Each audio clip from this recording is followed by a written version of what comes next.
ঢাকার সঙ্গীত প্রেমীদের জন্য আজ সন্ধ্যায় আর্মি স্টেডিয়ামে অনুষ্ঠিত হবে ম্যাজিক্যাল নাইট 2.0 কনসার্ট। এই ঐতিহাসিক সন্ধ্যায় স্টেজ মাতাবেন পাকিস্তানি সঙ্গীত তারকা আতিফ আসলাম।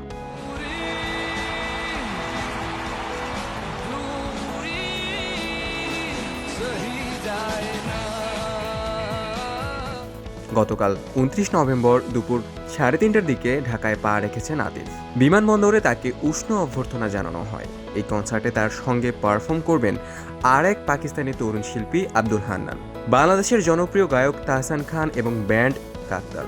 এদিন আতিফ আসলাম তার সঙ্গীত যাত্রার একাধিক সুপারহিট গান পরিবেশন করবেন, যার মধ্যে রয়েছে ও লামহে ও বাতে, আদাত, তেরে বিন, তু জানে না, পেহলি দফা সহ আরও অনেক গানের ভান্ডার।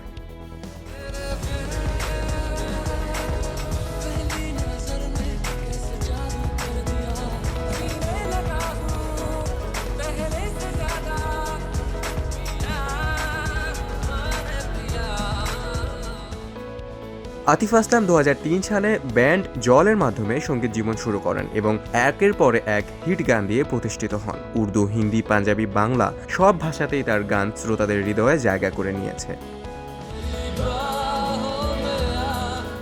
এছাড়া তার অভিনয় জীবনেও রয়েছে কিছু উল্লেখযোগ্য কাজ, যা তাকে আরও জনপ্রিয় করে তুলেছে। আজ ম্যাজিক্যাল নাইট 2.0 কনসার্টে আতিফ আসলামের সুরেলা কণ্ঠে হারিয়ে যাওয়ার জন্য প্রস্তুত থাকুন এবং উপভোগ করুন এই ম্যাজিক্যাল সন্ধ্যাটি।